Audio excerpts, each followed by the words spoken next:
Mute कर रहा हूं सर अपने आप को। हाँ,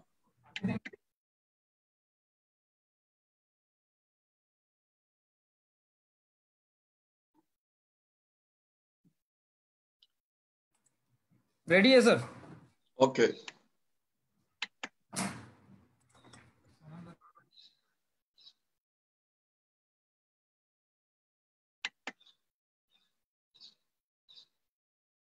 रेडी है सर? हाँ हाँ, ओके।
ओके।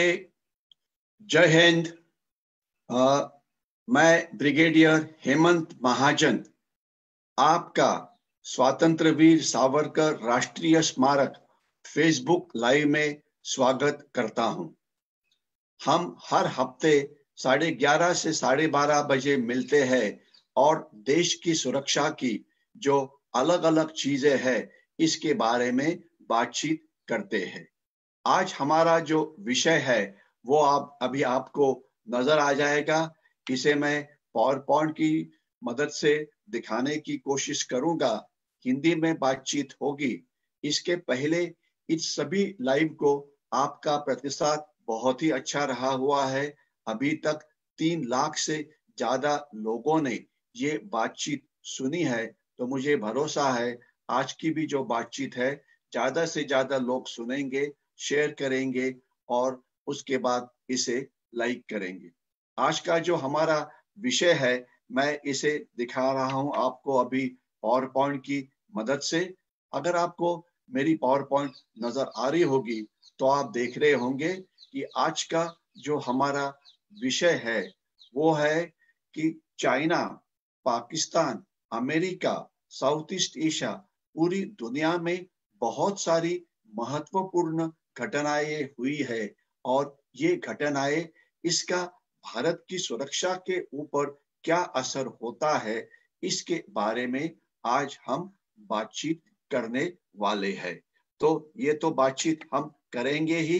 बातचीत तकरीबन हम 50 मिनट तक करेंगे और उसके बाद अगर आपके कोई सवाल जवाब होंगे तो वो भी हम कर सकते हैं। जैसे मैंने पहले काफी बार बोला है, आप सभी से मैंने सीखना है और अगर हम एक दूसरे से अच्छे सुझाव ले सकते हैं जिससे देश की सुरक्षा को हम और मजबूत कर सकते हैं तो वो हमारी देश को महान बनाने में एक योगदान होगा।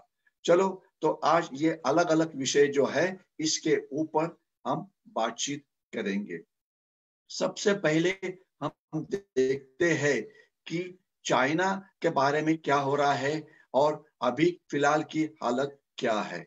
आपको पता है कि तकरीबन 5 मई को जो स्टैंड ऑफ है चाइना के साथ ये शुरू हुआ था और तभी चाइना ने एक बहुत बड़ा वॉर हमारे शुरू किया और उसे सपोर्ट किया कुछ चाइनीज सपोर्टर्स में, जिसे चाइना ने खरीदा हुआ है, जो हमारे देश के सोशल मीडिया में है, प्रिंट मीडिया में है, इलेक्ट्रॉनिक मीडिया में है। और उन्होंने बहुत बड़ा प्रोपेगेंडा शुरू कर दिया कि चाइना 4 जगह पे अंदर आया हुआ है, चाइना की फौज 70,000 यहाँ पर आई है, 1 लाख वहां पर आई है, चाइना के विमान तिब्बत के अंदर आए हैं, चाइना के आधुनिक रणगाड़े तिब्बत में आए हैं, चाइना की आर्मर्ड पर्सनल कैरियर वहां पर आए हुए हैं।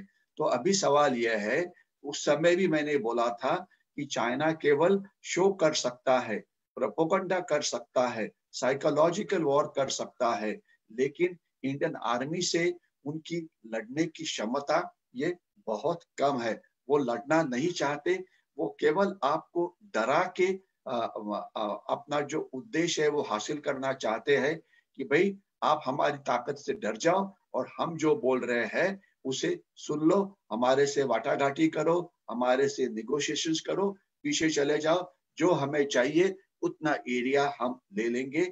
लेकिन वैसे नहीं हुआ। इतने सारे रणगाड़े उन्होंने लाए थे, कोई फायदा नहीं हुआ। इतने सारे विमान उन्होंने लाए थे, कोई फायदा नहीं हुआ। सेकंड स्ट्रॉन्गेस्ट इकोनॉमी पूरी दुनिया की है, उनकी इकोनॉमी का हमारे ऊपर कोई असर नहीं हुआ, सेना के ऊपर और भारतीय लोगों के ऊपर। उनके इतने सारे अणुबॉम्ब है, इतने सारे मिसाइल से, ये सब केवल वो दिखाते रहे, लेकिन उससे वो लड़ाई नहीं जीत पाए। तो ये साइकोलॉजिकल वॉर को हमने डिफीट किया हुआ है, इसके बारे में किसी के भी मन में कोई शक नहीं होना चाहिए, लेकिन ये चलेगा। तो इसलिए आज की जरूरत है कि हर एक भारतीय ने एक बनने की जरूरत है, इंफॉर्मेशन वॉरियर। जो अच्छी खबर होती है देश के बारे में, फौज के बारे में, वो सभी के पास पहुंचाओ, और जो बुरी खबर होती है उसे आगे फॉरवर्ड मत करो, अपनी सेना के ऊपर विश्वास रखो। दूसरा, मैं जो दूसरे पॉइंट पे आ जाता हूँ, वो पॉइंट है कि चाइना अभी खुद लद्दाख में फंस गया है और चाइना की जो प्राइम मिनिस्टर है शी जिनपिंग, वो अभी चुपचाप से बैठे हुए हैं। केवल चाइना का न्यूज़पेपर जो है ग्लोबल टाइम्स, वो बकवास करते रहता है, लेकिन जो उनकी लीडरशिप है वो कुछ बोल ही नहीं रही है, क्योंकि उनको बोलने के लिए कुछ नहीं है। लद्दाख में चाइना आए थे, वो सोच रहे थे कि इंडिया चुपचाप से उनका कहना मान जाएगा, लेकिन अभी लद्दाख का जो कोल्ड डेजर्ट है, लद्दाख का जो सब जीरो टेम्परेचर है, लद्दाख का जो इनहॉस्पिटेबल टेरेन है, लद्दाख की जो कठिन जगह है, वहां पे अभी चाइनीज आर्मी पूरी तरह से फंस गई है। और वो अभी हमारे से रिक्वेस्ट करिए कि चलो बातचीत कर लेते हैं और हम पीछे और दोनों सेना अभी पीछे जानी चाहिए। लेकिन हमारे जो सेना है उन्होंने बिल्कुल क्लियर कर लिया है कि जब तक आप 5 मई के पहले की जो जगह थी वहां तक वापस नहीं जाते, तब तक हम आपसे कोई भी बातचीत नहीं करेंगे। तो ये जो लद्दाख की जो दलदल है, लद्दाख का जो मार्च है, वहां पे चाइना बहुत ही बुरी तरह से फंसा हुआ है। मैं आगे जाता हूं कि अभी जो अमेरिका में इलेक्शंस हो रहे हैं, जिसके अंदर दोनों जो उम्मीदवार है डोनाल्ड ट्रंप है, और इसके सिवाय जो दूसरे है वो है जो बाइडेन, जो डेमोक्रेटिक पार्टी के हैं। दो, और आपको पता है कि जो बाइडेन की जो वाइस प्रेसिडेंशियल मेट है वो है कमला हैरिस, जो एक भारतीय मूल निवासी है। और इसीलिए भारतीयों का स्थान अमेरिका के इलेक्शंस के अंदर काफी इंपॉर्टेंट है। वैसे देखा जाए तो भारतीयों की संख्या वहां पे 40 लाख के आसपास होगी, लेकिन जो भारतीय वहां पर है, जो इंडियन कम्युनिटी वहां पर है, ये एक top of the field community है। जिस फील्ड में है वो, वहां पे वो बहुत अच्छा काम करते हैं, इसलिए वहां पर वो एक इन्फ्लुएंशियल कम्युनिटी है।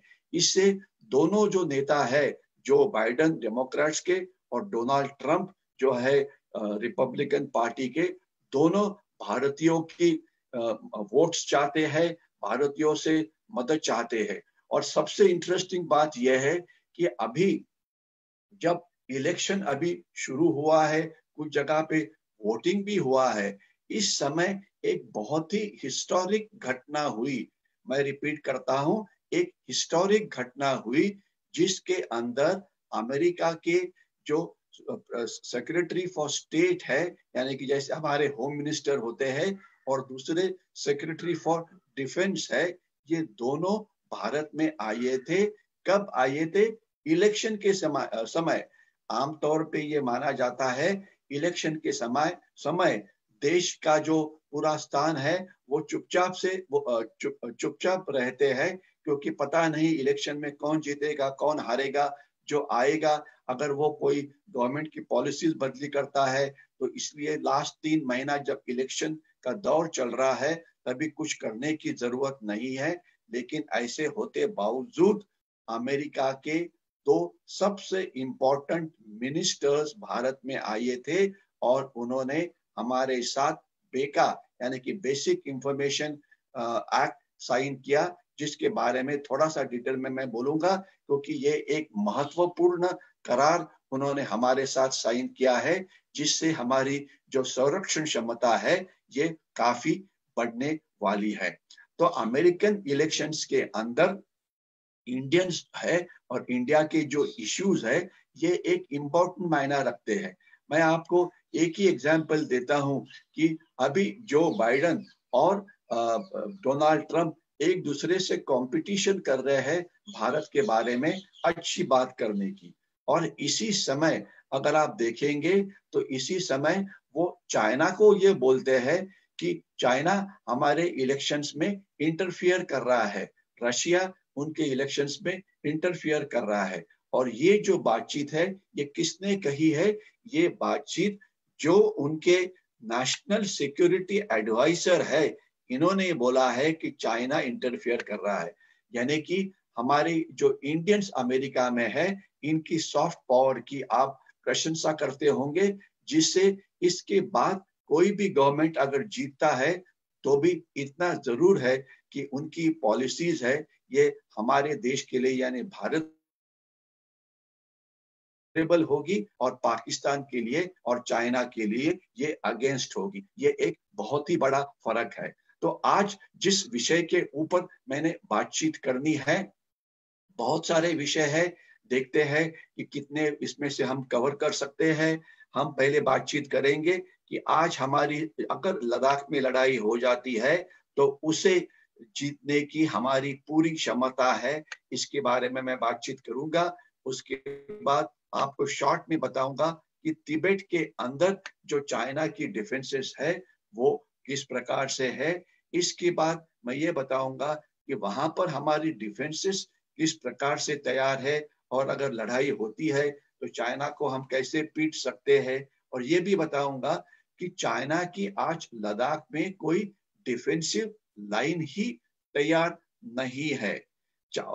और इसके बाद मैं एक बार शॉर्ट में बताने की कोशिश करूंगा कि जो चाइनीज सोल्जर है, जो चाइनीज आर्मी है, जिसे पीपल्स लिबरेशन आर्मी बोला जाता है, उनकी लड़ने की कितनी क्षमता है, उनकी जो अगर लड़ाई, उनके पास साधन तो काफी सारे हैं, लेकिन क्या वो लड़ने के लिए तैयार है कि नहीं, हम इसके बारे में बातचीत करेंगे। तो ये एक बहुत ही इम्पोर्टेंट इश्यू है कि आज हमारी तैयारी बहुत अच्छी है और हम अच्छी तरह से जो चाइना है उनका मुकाबला कर रहे हैं।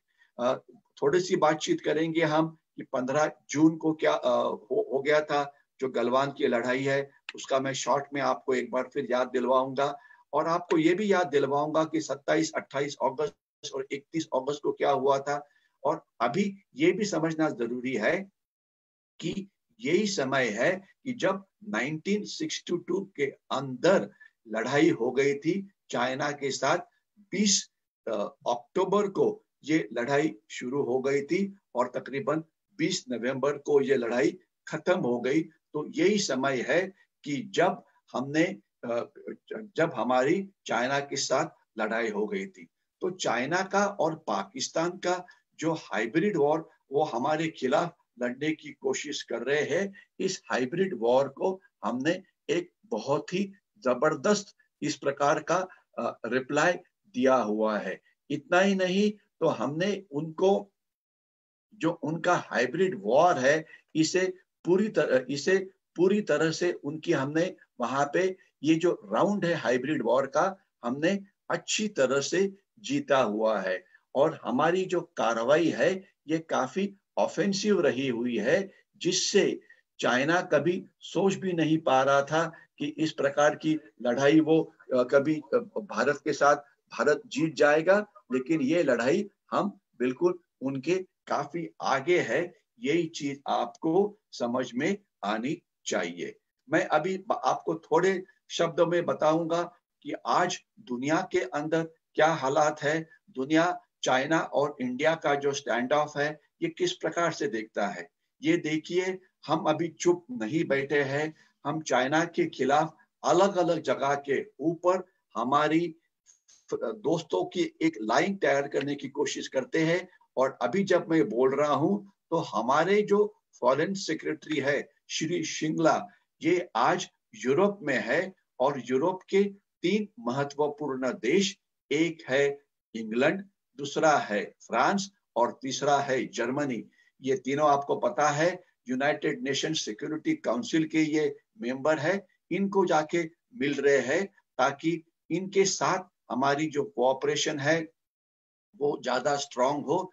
क्योंकि यूरोप आज थोड़ा चाइना से दबा हुआ है, लेकिन यूरोप की टेक्नोलॉजी बहुत अच्छी है। यूरोप के पास मॉडर्न वेपन्स है और ये सभी हमारे लिए जरूरी है। आपको पता है कि फ्रांस से हम राफेल विमान लेते हैं, जिससे हमारी क्षमता बढ़ी हुई है।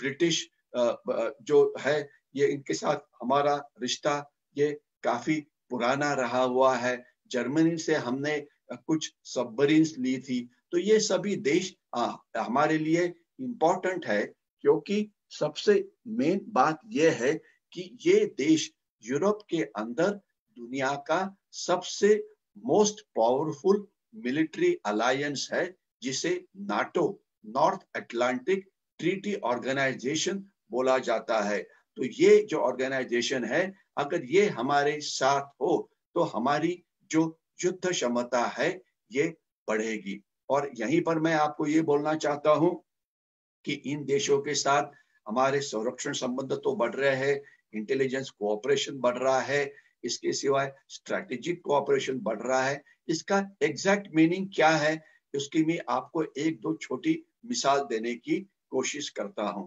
अभी देखिए, हमारे कल आपने एक न्यूज सुनी होगी कि हमारा जो इंडियन एयरफोर्स है उनके विमान यहाँ से उड़े, साउथ में जो उनका बेस है वहां से उड़े और वो तकरीबन 4000 किलोमीटर दूर जाके उन्होंने एनिमी शिप्स के ऊपर एक हमला किया। अर्थात ये केवल एक एक्सरसाइज थी, यानी कि हमारे हवाई दल के पास 4000 किलोमीटर दूर जाके अगर कोई चाइनीज शिप वहां पे होता है तो उनके ऊपर हमला रखने की क्षमता है। लेकिन इसके लिए आज हमारी एयरफोर्स की जो फाइटिंग स्क्वाड्रन्स की जो संख्या है ये कम है। इसके बारे में अगर आपको याद होगा तो पहले मैंने बात किया था कि हमारी एयरफोर्स को स्क्वाड्रन्स कितने होने चाहिए, कितने हैं और इसे बढ़ाने के लिए हम क्या कर रहे हैं।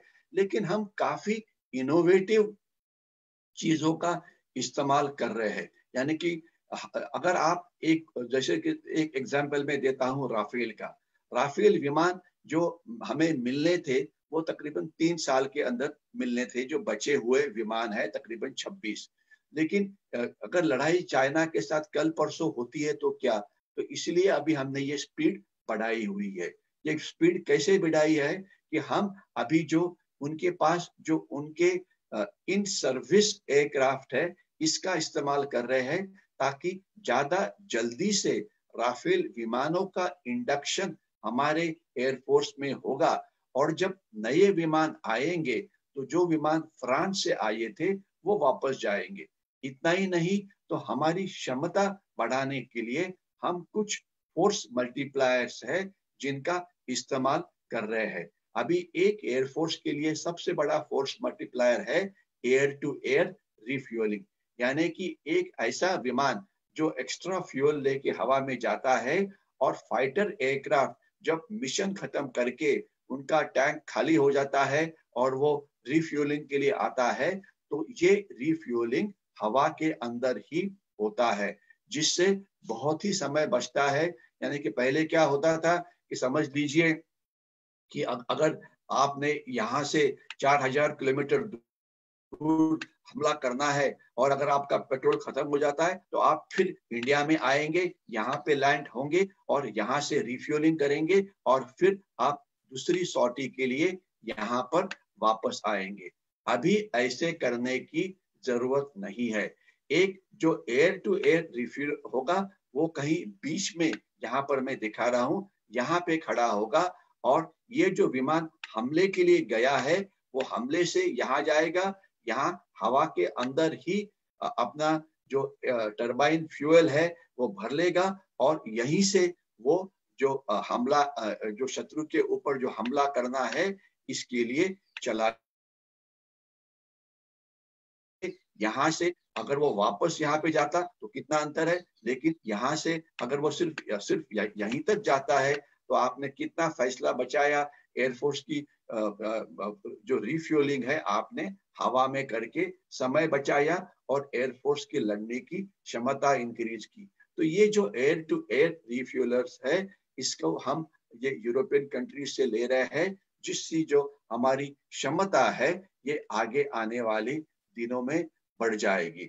अभी मैं आता हूं यूनाइटेड स्टेट्स के जो सेक्रेटरी है वो जो हमारे देश में आए थे तो उनके जब वो हमारे देश में आए तो उन्होंने हमारे साथ काफी सारे एग्रीमेंट किए। तो इसमें एक जो इम्पोर्टेंट एग्रीमेंट थी जिसका नाम है बेका। अगर आप देखेंगे तो पिछले कुछ महीनों से हम काफी सारी अलग अलग जो एग्रीमेंट्स है वो अमेरिका के साथ कर रहे हैं, क्योंकि ये इससे हमारा फायदा यह है कि इससे हमारी जो लड़ने की क्षमता है ये काफी बढ़ जाती है। तो अभी एग्जैक्टली क्या होगा, बेका का मतलब क्या है, इसके बारे में मैं बातचीत करूंगा। आज अमेरिका एक टेक्नोलॉजी की सुपर पावर है, यानी कि जो उनका तंत्र ज्ञान है ये दुनिया में इतना ज्यादा बढ़िया है कि उनके जो सैटेलाइट्स जो स्पेस में है वो जमीन के ऊपर क्या हो रहा है इसके ऊपर 24/7 अपनी नजर रखे हुए है। तो ये जो सैटेलाइट अमेरिका के जो हवा में है, जाहिर है कि हम भी हमारे सैटेलाइट लॉन्च तो कर रहे हैं, लेकिन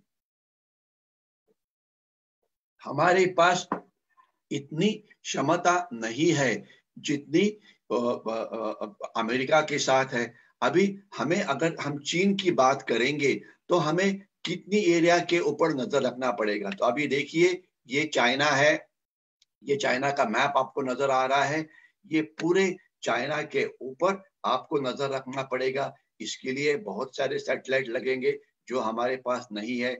इसके सिवाय यहाँ पे देखिए ये आपका पाकिस्तान है, ये पाकिस्तान के ऊपर भी नजर रखनी पड़ेगी।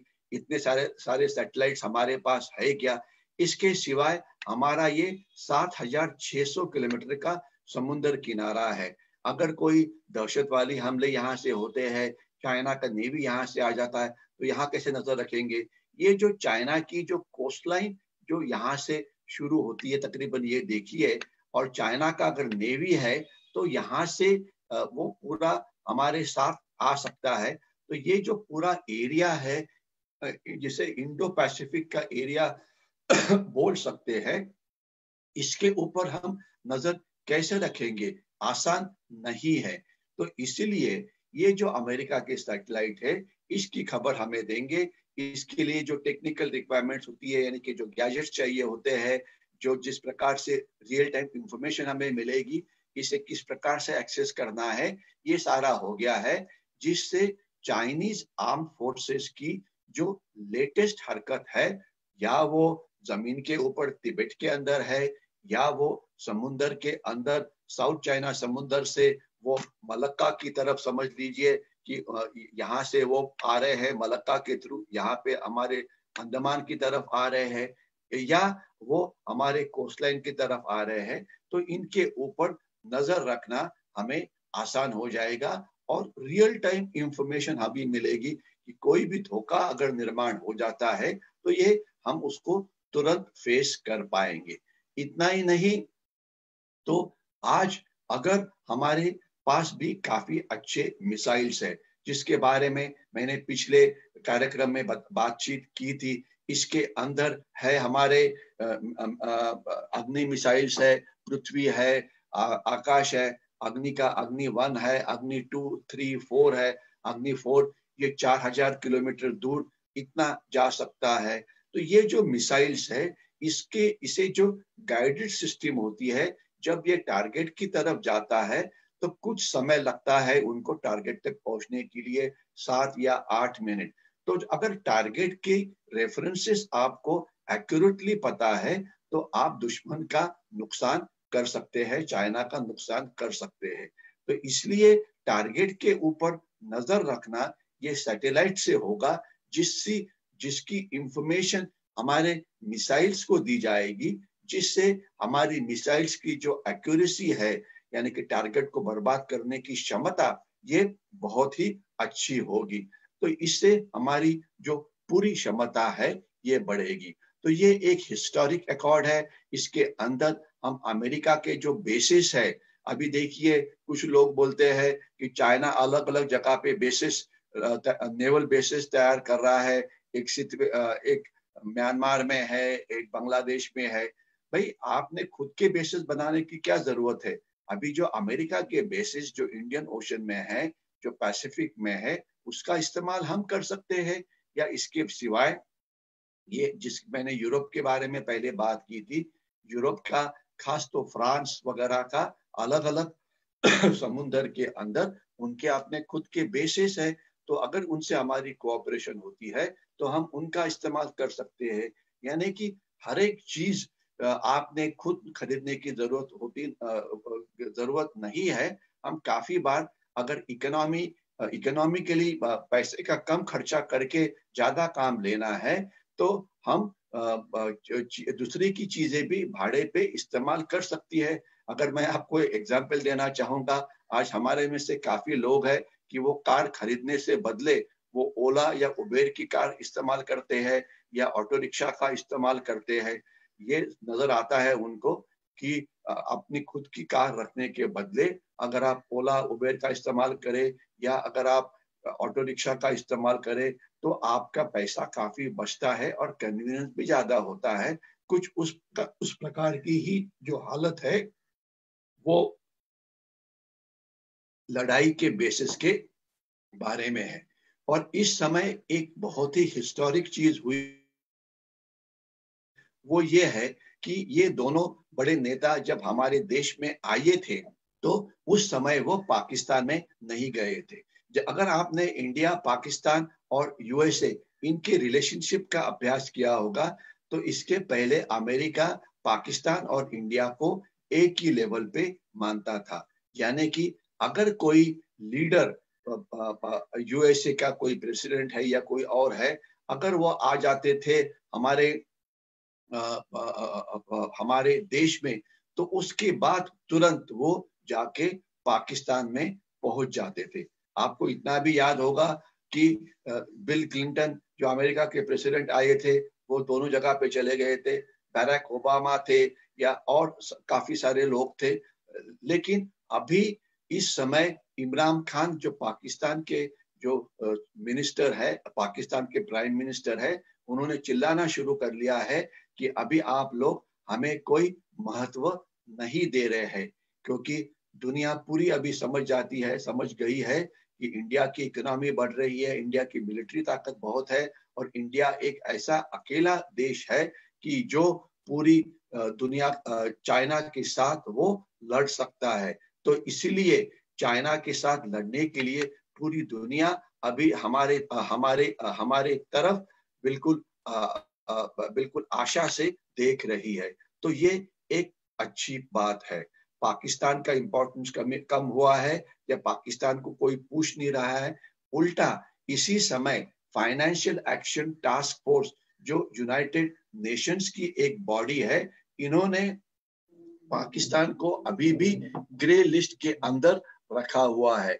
यानी कि पाकिस्तान के खिलाफ पूरी दुनिया उनके दहशतवादियों के ऊपर नजर रखी हुई है कि उनके दहशतवादी अभी क्या कर रहे हैं, वो कुछ उल्टा काम करने में तो नहीं लगे हुए हैं। ये सब चल रहा है और इस समय जो पॉजिटिव रिलेशनशिप है वो दुनिया की हमारे साथ हो रही है, जो एक अच्छी बात है, जिससे हमारा पूरी दुनिया के साथ जो हमारा कोऑपरेशन है वो बढ़ेगा।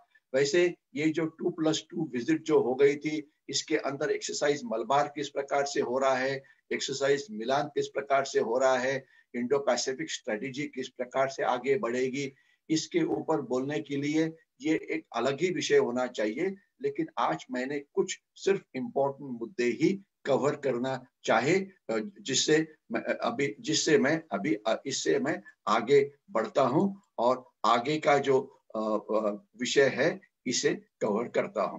तो आज ये जो अलग अलग एग्रीमेंट साइन हुई है, इसके अंदर आपने बेका के बारे में मैंने तो बात की है, GSMO-MIA के बारे में मैं कभी बाद में बात करूंगा, लेमो के बारे में कभी हम ज्यादा बात करेंगे। और ये इतना ही आपको पता होना चाहिए कि इस प्रकार की ये जो एग्रीमेंट अभी हमने की है, ये पहले भी अमेरिका आपके साथ करना चाहता था, लेकिन उस समय की जो सरकार थी, इन्होंने ये एग्रीमेंट के ऊपर साइन करने के लिए वो तैयार नहीं थे, क्योंकि वो सोचते थे कि इससे हमारी स्ट्रेटेजिक ऑटोनॉमी है ये कॉम्प्रोमाइज हो जाएगी। स्ट्रेटेजिक ऑटोनॉमी का एग्जैक्ट मतलब क्या है? उस समय हमारे पास क्या खास ताकत थी? पाकिस्तान जब चाहे हमारे पे दहशतवादी हमला करता था, चाइना जब चाहे तब वो इन्फिल्ट्रेशन हमारे देश में करता था, हमारा आर्थिक इन्फिल्ट्रेशन उन्होंने किया है, वो हर प्रकार की लड़ाई हमारे साथ करता था, इसके बावजूद हम कुछ नहीं करते थे। तो आज इंपॉर्टेंट यह है कि नेशनल इंटरेस्ट ये सुप्रीम होते हैं। देश को सुरक्षित रखने के लिए आप किसी की भी मदद ले सकते हैं और वो लेनी चाहिए, क्योंकि अगर देश सुरक्षित रहेगा तो ही देश की अर्थव्यवस्था ये आगे बढ़ेगी। तो ये एक इम्पॉर्टेंट इवेंट था, उसके बारे में किसी को शक नहीं होना चाहिए। और दूसरा, एक जो प्रोएक्टिव मेजर जो अमेरिका ने लिया है, अमेरिकन कोस्ट गार्ड अभी पैसिफिक ओशन के अंदर अगर चाइनीज वेसल्स किसी फिशिंग वेसल के साथ दादागिरी करते हैं, उनको डुबाने की कोशिश करते हैं, तो उनके खिलाफ कार्रवाई के लिए तैयार रहेगा। और इसके सिवाय इवन साउथ ईस्ट एशिया के देशों ने अभी फैसला किया है कि जो उनकी फिशिंग वेसल्स समुद्र में जाती है फिशिंग के लिए, इसके साथ अगर उसमें चाइना दादागिरी करता है तो उनका जो फौज है वो अपने फिशिंग वेसल्स के साथ रखेंगे। इतना ही नहीं, तो इसी समय अमेरिका ने एक बहुत बड़ा डिसीजन लिया है, $2.4 बिलियन की कीमत का कोस्टल डिफेंस की सिस्टम अमेरिका ने ताइवान को बेची है। क्योंकि कुछ पेपर टाइगर्स बता रहे थे कि चाइना ताइवान के ऊपर हमला कर सकता है, क्योंकि अभी 2021 में जो चाइनीज कम्युनिस्ट पार्टी है उनका वो एक बड़ा दिन है। अगर मुझे याद है तो उनके 100 साल या 75 साल पूरे होने वाले हैं कम्युनिस्ट पार्टी को एस्टैब्लिश होने के बाद।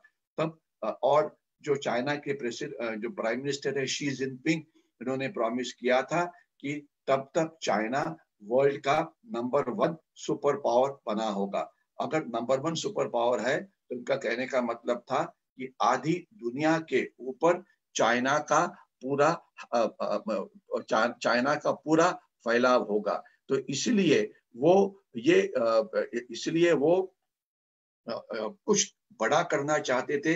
इस बड़े चीज करने में क्या करना चाहते थे वो, एक तो या तो लद्दाख के ऊपर कब्जा करो, या साउथ चाइना जो समुंदर है उसके ऊपर कब्जा कर लो, जिससे जिससे आधा दुनिया के ऊपर चाइना का कंट्रोल हो जाएगा। लेकिन लद्दाख में उनको हमने चेकमेट कर दिया है, वहां पे वो आगे बढ़ नहीं पा रहे हैं। तो दूसरा जो सोच विचार था कि शायद वो ताइवान के ऊपर हमला करके ताइवान को चाइना का हिस्सा बनाने वाले थे। लेकिन अमेरिका ने उनको वहां पे चेकमेट किया है, और जिस प्रकार से अमेरिका ने अपने एयरक्राफ्ट कैरियर वहां पे स्टेशन किए हैं, अमेरिका ने डिगो गार्सिया में अपने विमान वहां पे लगाए हुए फाइटर एयरक्राफ्ट जो ताइवान को मदद कर सकते हैं। और इसके सिवाय चाइना ताइवान को डायरेक्ट भी आर्म्स एड दे रहा है, जिससे आगे आने वाले दिनों में अगर लड़ाई होती है तो चाइना ताइवान को इतना आसानी से जीत नहीं पाएगा। अभी मैं आगे बढ़ता हूं। आगे का जो जिसको मैं विषय कवर करने वाला हूं वो है पाकिस्तान के बारे में। पाकिस्तान के अंदर अभी फिलहाल एक ऑलमोस्ट सिविल वॉर शुरू हो गया है। सिविल वॉर यानी कि पाकिस्तान के अलग अलग जो घटक है, पाकिस्तानी आर्मी लड़ रही है पाकिस्तान पुलिस के साथ, पाकिस्तानी आर्मी लड़ रही है बलूचिस्तान के लोगों के साथ, पाकिस्तान की आर्मी लड़ रही है सिंध के लोगों के साथ, पाकिस्तान की आर्मी लड़ रही है जो नॉर्थ वेस्ट फ्रंटियर का एरिया है, यहाँ ये जो पूरा एरिया है उनके साथ लड़ रही है। पाकिस्तानी आर्मी के खिलाफ पाकिस्तानी ऑक्युपाइड जो कश्मीर है वहां पे निदर्शन हो रहे हैं, वो लोग उनसे बहुत ही नाखुश है। और इतना ही नहीं तो United Nations human right commission के अंदर बलूचिस्तान के लोगों ने और सिंध के लोगों ने सब दुनिया को बताना चाहा कि उनके ऊपर किस प्रकार से पाकिस्तानी आर्मी अत्याचार कर रही है। तो अच्छी बात यह है कि ये जो अत्याचार पाकिस्तानी आर्मी कर रही है अपने खुद के लोगों के ऊपर, या वो बलूचिस्तान के हो या सिंध के हो या नॉर्थ वेस्ट फ्रंटियर प्रोविंस के हो या पाकिस्तानी ऑक्युपाइड कश्मीर के हो या वो गिलगिट बाल्टिस्तान के हो, तो ये दुनिया के सामने हो रहा है, इसलिए थोड़ा सा पाकिस्तान के ऊपर कंट्रोल हुआ है। लेकिन आज हजारों युवक ये बलूचिस्तान से मिसिंग है, और इसमें से मैं एक इंसिडेंट बताने वाला हूं कि जो सिंध में हुआ था, क्योंकि पाकिस्तान के बारे में बातचीत करना शुरू करें तो ये एक अलग ही विषय बन सकता है। लेकिन सिंध में कुछ दिन पहले एक घटना हुई। सिंध में एक पॉलिटिकल रैली हुई थी। आपको याद है कि पाकिस्तान की जो पॉलिटिकल पार्टीज है, इसमें दो पॉलिटिकल पार्टीज बड़ी है, PML पाकिस्तानी मुस्लिम लीग, नवाज शरीफ की पार्टी है, उनकी बेटी मरियम शरीफ उनकी सक्सेसर है। तो जो नवाज शरीफ जो है 4 बार पाकिस्तान के प्राइम मिनिस्टर रहे हुए हैं, और अभी पाकिस्तान में कि मीडिया में एक प्रचार हो रहा है कि नवाज शरीफ जो है, ये जो भारतीय प्राइम मिनिस्टर नरेंद्र मोदी जी है उनके खास दोस्त है, इसलिए वो पाकिस्तान को डुबाना चाहते हैं। इस प्रकार का उनके खिलाफ पाकिस्तान में कुछ लोग बातचीत कर रहे हैं। चलो वो उनकी आपस की बात है, उसमें हमने क्या लेना है। सिंध में जो पाकिस्तान की नंबर 2 पार्टी है उसे PPP बोला जाता है, पाकिस्तान पीपल्स पार्टी, जो जुल्फिकार अली भुट्टो की पार्टी है, जिनको पाकिस्तानी आर्मी ने फांसी पे लटकाया था, या ये बेनजीर भुट्टो की पार्टी है जिनको पाकिस्तानी आर्मी ने एक बॉम्ब स्फोट के अंदर उड़ा दिया था, या उनके पति आसिफ जरदारी जिनको अभी जेल में डाला हुआ है, या उनके बेटा बिलावल भुट्टो जरदारी, ये आज उनके सबसे बड़े लीडर है। तो सिंध में जो सत्ता है वो PPP है, और वहां पे पाकिस्तानी आर्मी चाहती थी कि नवाज शरीफ के जो सन इन लॉ है, जो जावई है, उनको जेल में डाला जाए, क्योंकि उन्होंने कुछ घोषणाबाजी की थी वहां पे। और लेकिन जो सिंध के जो पुलिस थे वो उसके लिए तैयार नहीं थे। तो पाकिस्तानी आर्मी ने क्या किया, सिंध के जो आईजीपी थे, इंस्पेक्टर जनरल ऑफ पुलिस, इनको उन्होंने किडनैप किया और उनसे साइन करवा लिया कि ये जो नवाज शरीफ का जो सन इन लॉ है उसको पकड़ो। तो जिससे बहुत बड़ा हल्ला गुल्ला हुआ और अल्टीमेटली पाकिस्तानी आर्मी को बैक ट्रैक करना पड़ा। और पाकिस्तानी आर्मी के जो आर्मी चीफ है जनरल बाजवा, इन्होंने एक कोटा ऑफ इंक्वायरी ऑर्डर की है। इसमें क्या निकलेगा, शायद कुछ नहीं निकलेगा। पाकिस्तानी आर्मी को प्रोटेक्ट तो किया जाएगा, लेकिन कुछ देर के लिए उन्होंने शांतता की है। लेकिन ये जो पाकिस्तान की 11 बड़ी पॉलिटिकल पार्टीज है इकट्ठा आई है और उन्होंने पाकिस्तान डेमोक्रेटिक अलायंस नाम का एक अलायंस शुरू किया है। और उनके जो मुख्य है वो है, उनका नाम है मौलाना डिजिल। ये एक रेडिकल मौलाना है जिनको मौलाना डिजिल बोला जाता है। ये इसके मुख्य है। और इनकी डिमांड क्या है, इनकी डिमांड इमरान खान सरकार को निकाला जाए, ये तो है ही, लेकिन उनकी डिमांड का सबसे बड़ा कंपोनेंट जिसका असर हमारे देश की सुरक्षा के ऊपर होता है वो है कि वो पाकिस्तानी आर्मी के खिलाफ बातचीत कर रहे हैं। वो बोलते हैं कि आप इमरान खान को क्यों सपोर्ट कर रहे हैं, आप पाकिस्तान की जो गवर्नेंस है इसमें क्यों इंटरफेयर करते हो। क्योंकि पाकिस्तानी आर्मी ने पाकिस्तान की जो अलग अलग संस्थाएं है, जो अलग अलग इंस्टीट्यूशंस है, जो अलग अलग गवर्नमेंट की बॉडीज है, इसमें इतना ज्यादा इन्फिल्ट्रेट किया हुआ है कि ये लगता है कि पाकिस्तान की जो डेमोक्रेटिकली इलेक्टेड गवर्नमेंट है उससे कहीं गुना ज्यादा सत्ता ये पाकिस्तानी आर्मी के पास है। पाकिस्तानी आर्मी के बारे में अगर बातचीत करना होगा तो ये एक अलग ही विषय हो सकता है कि आज वो पाकिस्तान के सबसे बड़े जमीन के जमींदार है। आज पाकिस्तान के हर एक जो कॉरपोरेट वर्ल्ड में इसमें उन्होंने प्रवेश किया हुआ है। आज पाकिस्तानी आर्मी के जो रिटायर्ड ऑफिसर्स है वो ये सभी अलग अलग जगह के ऊपर जाके बसे हुए हैं। और इतना ही नहीं, जो पाकिस्तान में आजकल एक सबसे बड़ा प्रोजेक्ट चल रहा है जिसे हम CPEC कॉरिडोर बोलते हैं, यानी कि चाइना पाकिस्तान इकोनॉमिक कॉरिडोर, जो ग्वादर से निकलता है, इसके बाद अलग अलग जगह से जाता हुआ वो गिलगिट बाल्टिस्तान से चाइना के अंदर जाता है। तो इसका जो CPEC कॉरिडोर के जो CEO है वो एक और जनरल बाजवा है और उनके खिलाफ करप्शन की केसेस अभी शुरू है। उन्होंने बहुत पैसा कमाया हुआ है।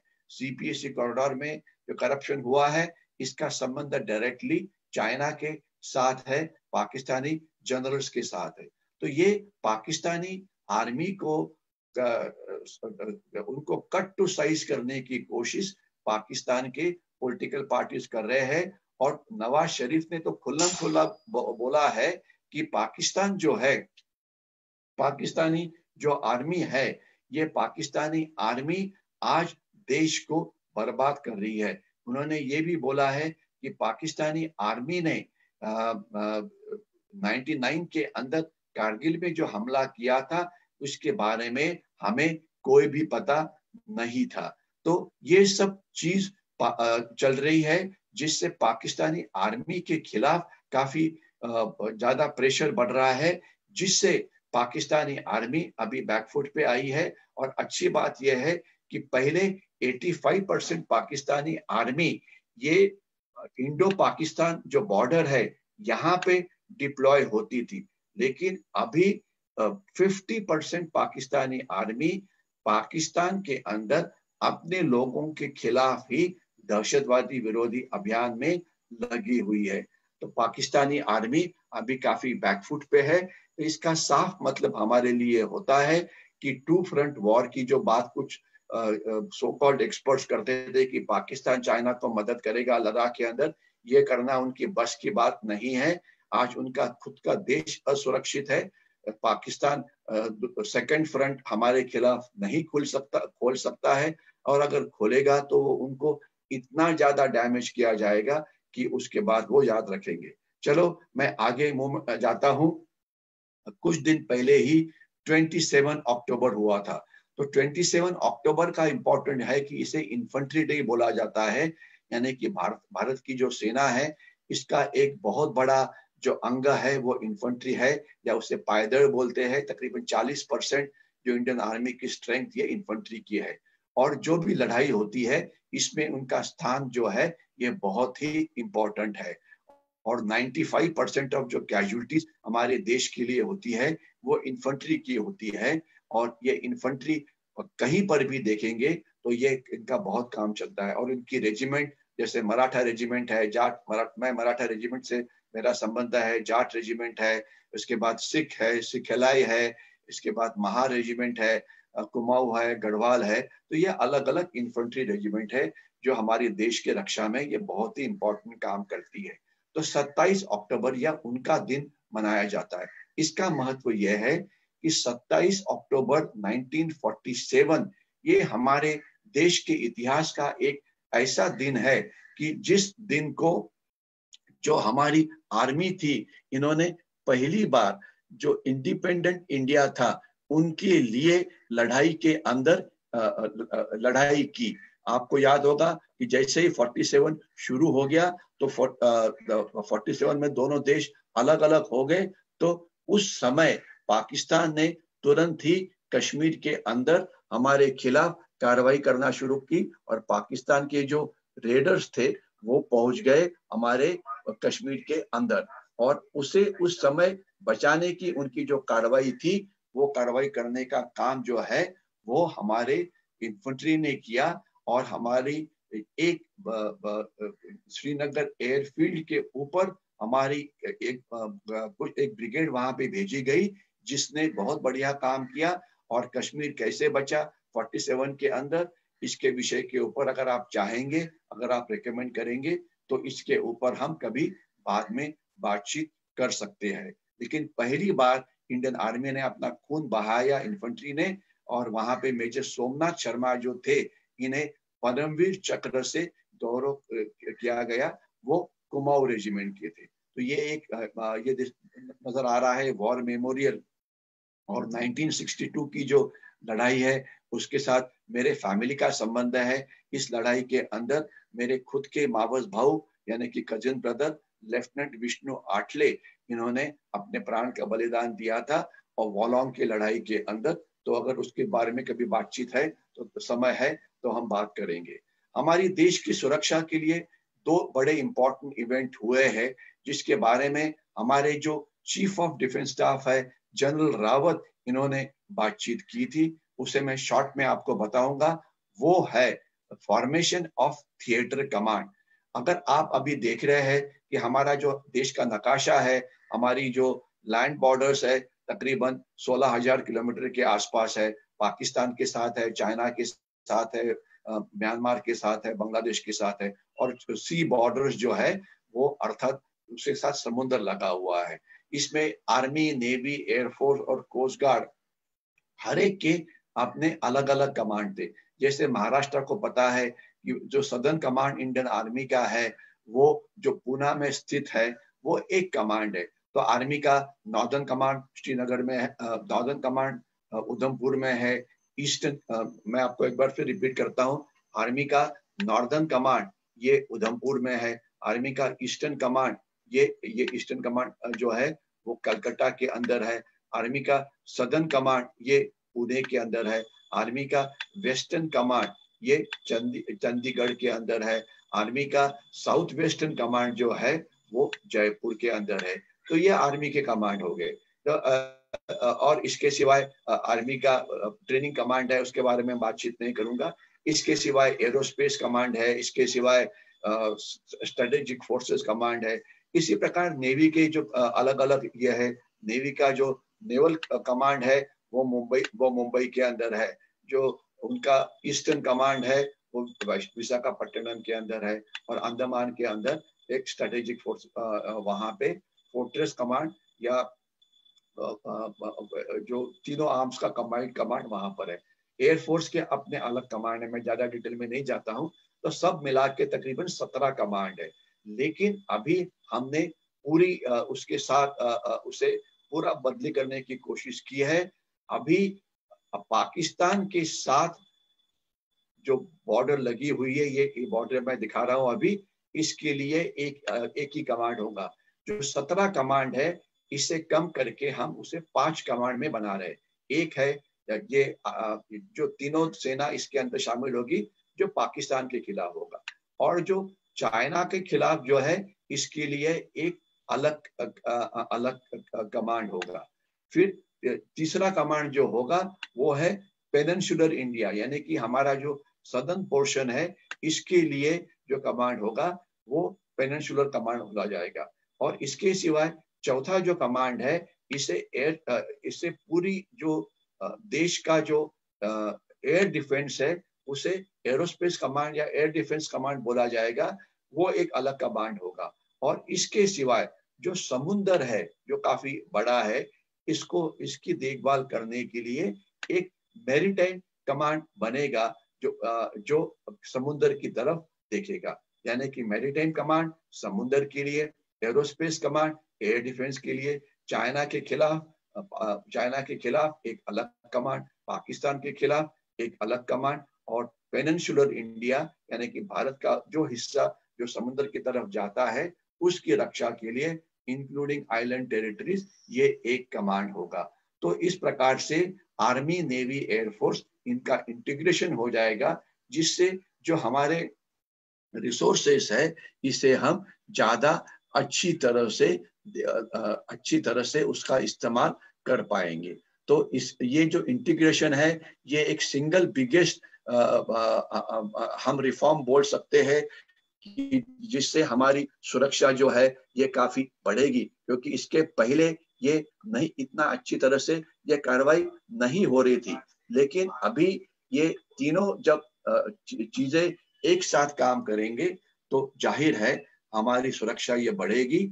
और इसके लिए हमने गवर्नमेंट को कॉम्प्लीमेंट करना चाहिए। अभी गवर्नमेंट के अंदर काफी कुछ चीजें हो रही है। मिनिस्ट्री ऑफ डिफेंस के अंदर आर्म फोर्सेस को उनके साथ इंटीग्रेट किया जा रहा है, यानी कि जो नौकरशाही और आर्म फोर्सेस के बीच में जो दुरावा था, जो डिफरेंसेस होते थे, वो अभी सॉर्ट आउट करने में फायदा होगा। तो ये एक अच्छी बात है।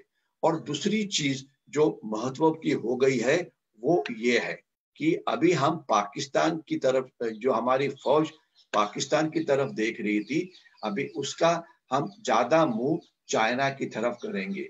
ट्रेडिशनली पाकिस्तान की तरफ, मतलब अगर आप देखेंगे कि जो इंडियन आर्मी है, उनकी स्ट्रेंथ 13 लाख के आसपास है।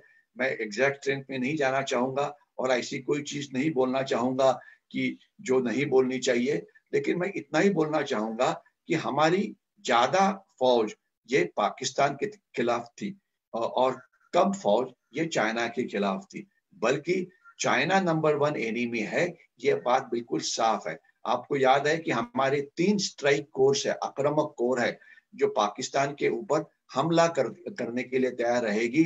एक 1 कोर है जो मथुरा में है, 2 कोर है जो अंबाला में है, 21 कोर है जो भोपाल में है। तो पाकिस्तान के ऊपर हमला करने के लिए हमारे पास 3 स्ट्राइक कोर थी, लेकिन चाइना के ऊपर हमला करने के लिए एक भी स्ट्राइक कोर नहीं थी। आपको ये पता होना चाहिए कि फौज की जो रचना है, ये 2 प्रकार की होती है। एक फौज होती है जो डिफेंस के लिए, देश की सीमा की रक्षा के लिए होती है, उसे डिफेंसिव फॉर्मेशंस बोला जाता है। वो सीमा पर जहां पर है, वहां पे बंकर बनाते हैं, खंदक बनाते हैं, पिकेट्स बनाते हैं, पोस्ट बनाते हैं और सीमा की सुरक्षा करते हैं। रक्षा करना शत्रु से उनका काम है। लेकिन शत्रु के ऊपर हमला करना, इसके लिए जो होती है उसे ऑफेंसिव फॉर्मेशन बोला जाता है। तो इस प्रकार की ऑफेंसिव फॉर्मेशन चाइना के खिलाफ हमारे पास थी नहीं। इंडियन आर्मी बहुत सालों से बोल रही है कि एक अलग कोर रेज होनी चाहिए, जिसे आप 17 कोर बोलिए, कि जो चाइना के खिलाफ आक्रामक कार्रवाई के लिए तैयार रहेगी, ऑफेंसिव कार्रवाई करने के लिए। लेकिन हम चाइना से इतना डरते थे पिछली वाली गवर्नमेंट कि नहीं, ये नहीं करना। लेकिन अभी कुछ 2 दिन पहले ही आर्मी कमांडर्स जो आर्मी के हैं, उनकी एक कॉन्फ्रेंस हुई है, जो कि एक बहुत ही इंपॉर्टेंट कॉन्फ्रेंस मानी जाती है, जिसमें यह फैसला किया गया कि काफी सारी फौज का रिलोकेशन होगा जो चाइनीज बॉर्डर्स के ऊपर होगा। देखिए कि हम कितनी गलती करते थे। पाकिस्तान जो एक कमजोर स्टेट है, उनके खिलाफ 3 स्ट्राइक कोड, और चाइना जो बहुत मजबूत ज्यादा देश है पाकिस्तान के तुलना में, उनके खिलाफ लड़ने के लिए हमारे पास एक भी स्ट्राइक कोड नहीं थी। तो अभी ये जो इम्बैलेंस था ये अभी बदली हो गया है। तो ये एक अच्छी बात है। अभी मैं अगले 4-5 मिनट में रुकने वाला हूं क्योंकि मेरा समय है ये खत्म होने वाला है। मैं कुछ इंपॉर्टेंट इवेंट्स के बारे में ही बातचीत करूंगा। एक तो है अफगानिस्तान के बारे में। ये आप देख रहे हैं अफगानिस्तान। अफगानिस्तान के अंदर अमेरिका ने जो डोनाल्ड ट्रंप ने ये दिया है कि हम वहां से वापस जाएंगे इलेक्शन के बाद वगैरह, तो वैसे हो जाएगा तो वहां पे तालिबान की सत्ता आएगी, जिससे उनके दहशतवादी फिर भारत के खिलाफ कश्मीर में इस्तेमाल हो सकते हैं। लेकिन ऐसा नहीं, हम काफी प्रोएक्टिव है, हम काफी आक्रामक कार्रवाई कर रहे हैं। और अमेरिका ने तो वहां पे एक अलग प्रकार की लड़ाई शुरू कर दी है।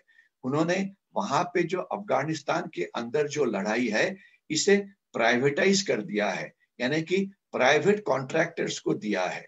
मैं उसका उदाहरण देता हूं कि जनरली आर्मी अपनी जो आर्मी है वहां पे हम आर्मी को जो सप्लाई देना है, राशन देना है, तेल पानी देना है, तो वो कौन देता है? इंडियन आर्मी की सप्लाई कोर देती है या ऑर्डिनेंस कोर देती है। या उनकी गाड़ियों का रिपेयर करना है, शस्त्रों का रिपेयर करना है, तो वो कौन करता है? इंडियन आर्मी की जो EME है, इलेक्ट्रिकल मैकेनिकल इंजीनियर्स, वो करते हैं। लेकिन अमेरिका ने सप्लाई देने का काम, एम्युनिशन देने का काम, गाड़ियों को रिपेयर करने का काम ये प्राइवेट कॉन्ट्रैक्टर्स को दिया हुआ है, जिससे अगर कोई मरते हैं तो प्राइवेट कॉन्ट्रैक्टर के आदमी मरते हैं। प्राइवेट कॉन्ट्रैक्टर्स क्या करते हैं? समझ लीजिए कि प्राइवेट कॉन्ट्रैक्टर को गाड़ी रिपेयर का काम दिया हुआ है, तो अमेरिकन फौज के ही जो लोग हैं, जो अमेरिका से जो वहां से रिटायर हो गए हैं, उनको वहां पे ज्यादा पैसा दे के इस्तेमाल किया जाता है। और अगर किसी वर्कशॉप के ऊपर, किसी मेडिकल फैसिलिटी के ऊपर हमला हो जाता है तो उसमें अमेरिकन सेना का नुकसान नहीं होता, प्राइवेट कॉन्ट्रैक्टर के आदमी मारे जाते हैं। लेकिन वो उसकी प्रॉब्लम है, वो अमेरिका एज अ नेशन ये प्रॉब्लम नहीं है। तो इसलिए वहां पे और जो एम्युनिशन सप्लाई प्राइवेट कॉन्ट्रैक्टर्स करते हैं। इतना ही नहीं तो हेलीकॉप्टर्स की फ्लाइट भी प्राइवेट कॉन्ट्रैक्टर्स कर रहे हैं।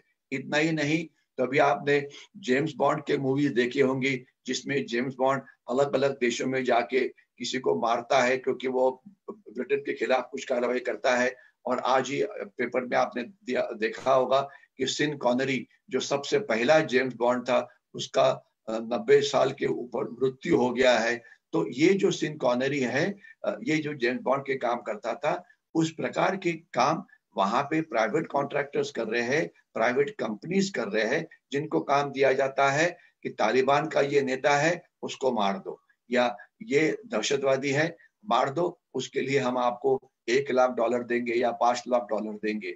और फिर वो उनको टारगेट करते हैं और उनको मार देते हैं। तो यानी कि जो रिस्क होती है, जो डैमेज होता है, वो प्राइवेट लोगों का होता है। तो ये प्राइवेटाइज वॉर अमेरिका ने बहुत ही बड़ा अच्छी तरह से किया हुआ है, जिससे ऐसे वो सोचते हैं कि तालिबान को शायद उससे वो ज्यादा अच्छी तरह से कंट्रोल कर पाएंगे।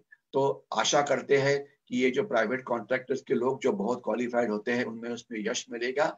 और जो तालिबान है उनकी अफगानिस्तान में सत्ता नहीं आएगी, क्योंकि अगर आती है तो वो तालिबानी दहशतवादी फिर कश्मीर में आना शुरू करेंगे। तो मेरे ख्याल से अभी समय रुकने का आ गया है, मैं रुकता हूँ। मैंने जो काफी सारी चीजें बताई, जो दुनिया में जो अलग अलग चीजें हुई है, इसके हमारे देश के ऊपर क्या असर होता है, तो अभी मैं आपको अगर आप सुनेंगे तो केवल 2-3 ही और चीजें बताना चाहूंगा कि अगर हम देश के लिए क्या कर सकते हैं, इसके ऊपर हम थोड़ी सी बातचीत करने की कोशिश करते हैं। क्योंकि हर एक आदमी चाहता है कि देश का भला हो, देश महासत्ता हो। इंडियन आर्मी तो बहुत ही अच्छा काम कर रही है, इसमें कोई शक नहीं है। लेकिन क्या देश के नागरिक देश के लिए रोज के जीवन में कुछ कर सकते हैं? हाँ, हम देश के लिए बहुत कुछ कर सकते हैं। अभी दिवाली आने वाली है, दिवाली के अंदर जो चाइनीज गुड्स है इसके ऊपर कंप्लीट बॉयकॉट करो। तकरीबन 40,000 कोटी के गुड्स चाइना ने पिछले समय हमारे देश में बिके थे। इस समय दिवाली चाइना के बिना होनी चाहिए। चाइनीज क्रैकर्स को इस्तेमाल नहीं करना है, चाइनीज जो माला है उसको इस्तेमाल नहीं करना है, चाइनीज जो टॉयज है उसको इस्तेमाल नहीं करना है। दूसरा, चाइनीज प्रोपेगेंडा के ऊपर आप उसको उसके विक्टिम ना बनो। तीसरा, आप सभी इंफॉर्मेशन वॉरियर बनो। जो अच्छी खबर है, जैसे कि समझ लीजिए आज का ये विषय है, इसके लिंक आप ज्यादा से ज्यादा लोगों के पास भेजो, सोशल मीडिया के ऊपर शेयर करो। कोई देश के खिलाफ बातचीत करता है तो उसके साथ चुप करने की उसकी कोशिश करो। इसके सिवाय हम देश के लिए और क्या कर सकते हैं? हम हमारा कान और आंख खुला रख सकते हैं, ताकि अगर हमारे एरिया में कोई लॉ एंड ऑर्डर की प्रॉब्लम होती है तो उससे हम बच सकते हैं। आज हमारी जो स्त्री है, हमारी जो विमेन है, वो काफी इनसिक्योर है, उनके खिलाफ काफी अत्याचार होते हैं। स्त्रियां की रक्षा करना ये देशभक्ति है। इसके सिवाय जो सीनियर सिटीजन्स है उनकी रक्षा करना ये देशभक्ति है। काफी बार बच्चों के ऊपर अत्याचार किए जाते हैं तो उनकी रक्षा करना ये एक देशभक्ति है। इसके सिवाय देश के कानून को फॉलो करना ये एक देशभक्ति है। जो भ्रष्टाचार ना करना या भ्रष्टाचार के लिए जो ये है वो उत्तेजन ना देना ये देशभक्ति है। देश को स्वच्छ रखना यानी कि स्वच्छ भारत अभियान ये एक देशभक्ति है। ट्रैफिक के रूल्स फॉलो करना ये एक देशभक्ति है।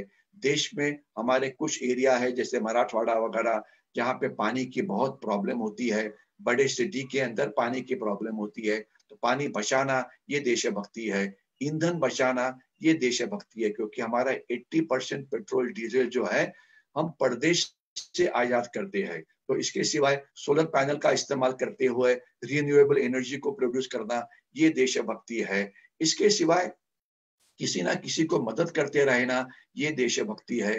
देश की जो प्रॉपर्टी है उसे बर्बाद ना करना ये देशभक्ति है। सबसे इम्पोर्टेंट है वोटिंग करना। अभी आपको पता है कि बिहार में इलेक्शंस हो रहे हैं, तो वहां पे वोटिंग करो और जिस उम्मीदवार को आप लाना चाहते हो उसे वहां पे जितवाओ, ये देशभक्ति है। इसके सिवाय कोई भी अननेसेसरी कंट्रोवर्सी में मत पड़ो। आप अभी हमारा जो फोकस है हमारी देश का केवल देश की प्रगति के ऊपर होना चाहिए। कोरोना की लड़ाई के अंदर सरकार का साथ दो। करना क्या चाहिए, सरकार ने 100 बार बोला है, लेकिन उसकी इम्प्लीमेंटेशन ठीक तरह से होनी चाहिए। तो ये सब करना जरूरी है। अगर हम जिस फील्ड के अंदर है, हर एक ने हाथ में बंदूक लेने की जरूरत नहीं है, देश के अंदर घूमने की जरूरत नहीं है। जहां पर जिस क्षेत्र में आप काम करते हैं वहां पर अगर आप अच्छा काम करेंगे तो देश की प्रगति ज्यादा अच्छी होगी। शेतकरी है तो वर्ल्ड क्लास फार्मिंग बनाओ, अगर आप इंडस्ट्री में है तो वर्ल्ड क्लास कॉर्पोरेट वर्ल्ड बनो, अगर आप व्यापारी है तो वर्ल्ड क्लास व्यापारी बनो, अगर आप विद्यार्थी है तो वर्ल्ड क्लास स्टूडेंट बनो, अर्जुन से भी ज्यादा अच्छे, अगर आप शिक्षक है तो द्रोणाचार्य से ज्यादा अच्छे बनो। ये सब काम हम कर सकते हैं जिससे देश को महान बनाने में हम मदद कर सकते हैं। याद रखिए, एक बार रिसर्च हुआ था कि देश महान क्यों बनता है, सेना महान क्यों बनती है। सेना मानती है कि शस्त्र और शस्त्र को इस्तेमाल करने वाला सैनिक, इसमें शस्त्र के बावजूद जो सैनिक है जो शस्त्र को इस्तेमाल करता है वो ज्यादा इंपॉर्टेंट होता है। तो इसीलिए इसी प्रकार से देश की सबसे बड़ी ताकत है उनके नागरिक। अगर हम सब अच्छा काम करेंगे तो देश को प्रगति करने में हम हमारा हाथ भार लगा सकते हैं। देश सबसे पहले, ये ये ये हमारा वाक्य होना चाहिए। तो कल करे सो आज, आज करे सो अब, समय जाने पे कब करोगे कब। तो देश के लिए हम क्या कर सकते हैं, ये इसके ऊपर करने के लिए बहुत कुछ चीजें हैं, लेकिन ये चीज करनी चाहिए। तो इस प्रकार से हमने चाइना को एक बड़ा करार जवाब दिया है। आगे आने वाले दिनों में भी हम जवाब देते रहेंगे। तो मैं यहीं पे रुकता हूँ, और अगर अभी आपके कोई सवाल है तो वो सवाल मैं लेने की कोशिश करता हूँ।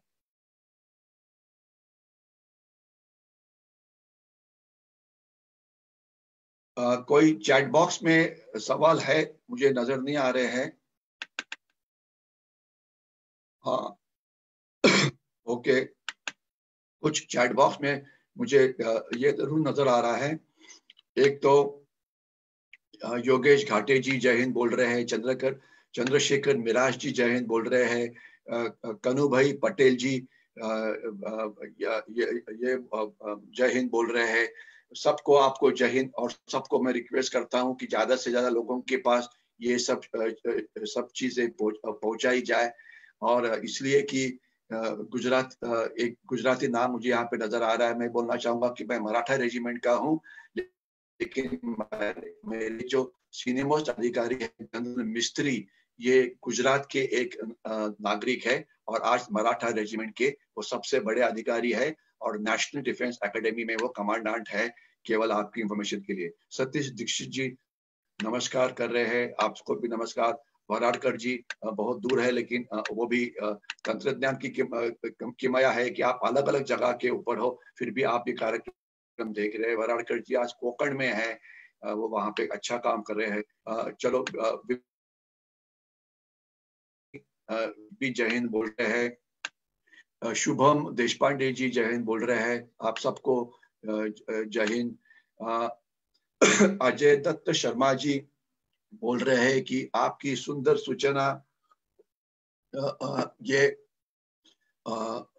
इसके लिए धन्यवाद। अजय दत्त जी, मैं इतना ही बोलूंगा कि इसे लोगों के साथ शेयर करिए।